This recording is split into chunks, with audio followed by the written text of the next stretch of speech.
South America has always been a source of football talent, but in the past, the World Cup was the only opportunity to discover new players, and as soon as a player shone, he went straight to Europe. But nowadays, all the clubs have scouts who discover players before their competitors do, and one of them is Juni Calafat, who works for Real Madrid. So watch the video to the end to find out how he managed to sign some of the best players at Real Madrid and in Europe. One day I came across a post on social media praising the effort of scouts, and I started reading the comments. I was surprised that most of them say that the job of scouts is the easiest job in the world, because talent exists everywhere. If you go to any neighborhood you will find them. In fact, they are a bit right, but they are very much mistaken. Yes, talent is everywhere and all you have to do is find it, but talent alone is not enough, especially in modern football, because before a player is signed, he has to be monitored for a long time to find out whether his level is consistent and whether he can be developed and how he behaves off the pitch. And I'm sorry to say that a lot of players have come from outside Europe and destroyed themselves because of nightclubs and other things. As a result, the failure rate of any player is very high, especially as they will be playing for Real Madrid, and it's necessary to perform well from the start. So many of them have talent, but few can become professionals. In the past, Real Madrid have tried to sign players who were much talked about in South America and for whom expectations were high, but they all failed. So it was necessary to have someone who knew South America and its secrets, especially everything to do with talent in this region. Juni Calafat was the perfect choice. Born in Spain to a Spanish father and a Brazilian mother, so he grew up in Brazil. As a result, he's fluent in Spanish and Portuguese and has a good grasp for the Latin mentality.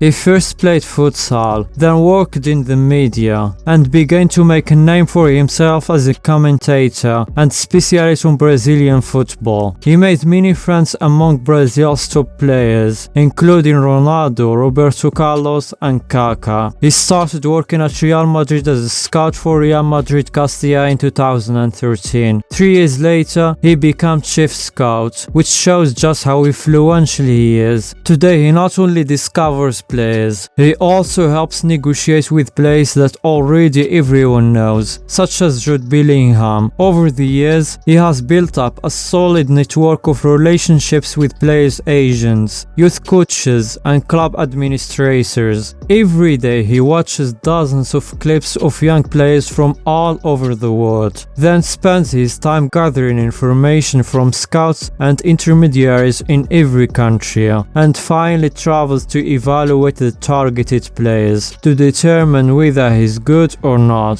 Florentino Perez always says to Calafat, "Don't let another Neymar slip through our fingers," because Real Madrid tried to sign Neymar when he was just 13 in 2005, when Perez invited him and his father to Madrid, where he stayed for 3 weeks. He trained at the club's academy and met first-team stars like Zidane and Ronaldo. They offered his family a nice house and a job to settle in Madrid, and Neymar will stay at the academy until he's ready. They agreed, but his club Santos ruined everything and convinced them not to accept. They know that the player will become a great player and that they will sell him for a huge sum in the future, and they didn't manage to conclude the deal. They tried again, but they failed because of the demand of the club and the agent, and as you know, he went to Barcelona, so Perez doesn't want to repeat the same experience. Calafat is known for concluding deals in secret and away from the spotlight, because if the media gets wind of Real Madrid's interest in one of the talents, other clubs will enter the race and the price will go up. This will make things difficult for him and he will probably lose the deal, and that's what happens at FC Barcelona. They celebrate the deal before it's done, the news leaks out and they lose it, so Calafat moves on quietly.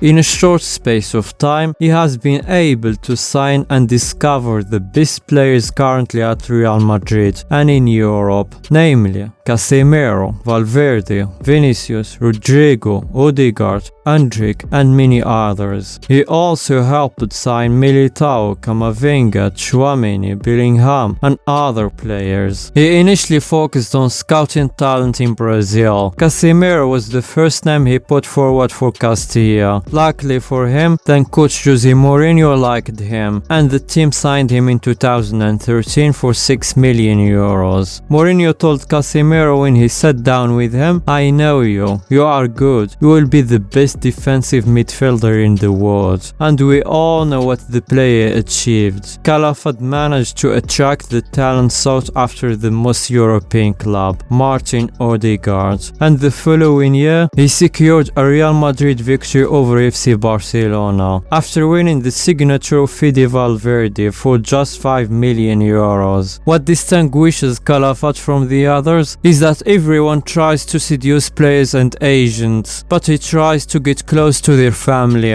and make them feel that the player will be in good hands and that the club cares about his future. And we mustn't forget that most of these players are still just children, and when they are signed, they don't come straight to Real Madrid. They stay for a long time, sometimes more than a year, which is why he stays in constant contact with them, reminding them that they are a part of Real Madrid. So much so that he wants to celebrate Rodrygo's birthday. Endrick won't be arriving at Real Madrid until the summer of 2024, so I expect him to be in constant contact with him and his family. Before signing Vinicius, he made several trips to Brazil to convince the player not to sign for another club, and that Real Madrid's offer would come. Even when they traveled to Spain, he took care of everything to make Vinicius feel he's at home. So much so that Vinicius lost his belongings at the airport and Calafat recovered them. All the players said that he had helped them a lot to adapt to Spain. When he signed Vinicius, he saw him as the star who would lead Real Madrid in the years to come and win the Ballon d'Or like Cristiano did. He had known him since he was 15, so Calafat suffered a lot during Vinicius' first season at Real Madrid, because he didn't do what he was expected of him, especially because he only played a few minutes and didn't make the most of them. But you know what happened after that? He's now the club's #1 star. Also, Rodrygo agreed to everything with FC Barcelona, but Calafat entered into negotiation at the last minute and convinced his family,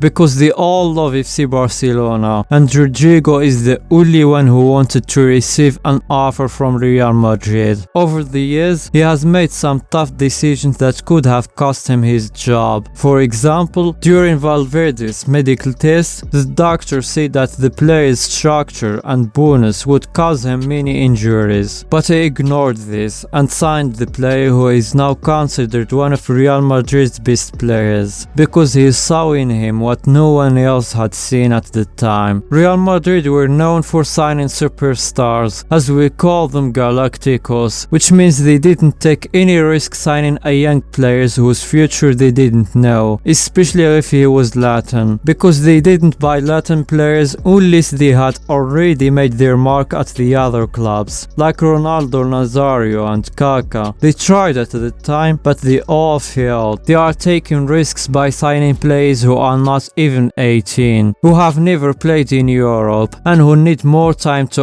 adapt. And Real Madrid always have to win trophies and cannot be patient with these players who may never adapt. There are many players who have succeeded in their home country but failed in Europe, and there are even those who have performed brilliantly in certain European leagues but failed to shine in another league on the same continent. When Endrick was signed, he was still 16 years old for 35 million euros and another 25 million add-ons, which is a lot of money for a player who had only played 200 minutes in his football career at the time. And the reason for that is that they saw he was a good player, but they couldn't wait to be sure. If they don't sign him directly, his price will go up, because other clubs will come in, and his club will accept the offer from those who pay the most. So you have to take the risk. In fact, not all of Calafat's deals have been successful, but many have been failed, such as Paraguayan Sergio Diaz, who you may not remember playing for Real Madrid, despite spending 5 years there, mostly on loan. The same goes for Brazilian Lucas Silva, who returned to his former club, but the biggest deal to fall through was Serbian Luka Jovic, who cost the club 63 million euros and failed to live up to expectations, leaving for Fiorentina on a free transfer, and many other players like Philip Abna, William Jose and Pablo Teixeira, and most of them arrive at the start of the Calafat, immediately after the Casemiro deal. It was obvious that the criticism against him would increase after these failures, but Real Madrid gave him another chance, because he had established many relationships in South America, and they don't want to go back and start from the beginning. I haven't mentioned ødegaard because you can't say he's a failure, given what he's offering now at Arsenal, because he arrived at Real Madrid at the wrong time. The club were full of stars, and he was injured a few times, and didn't get many minutes, and didn't fit in with the way the club plays either, and he didn't adapt quickly,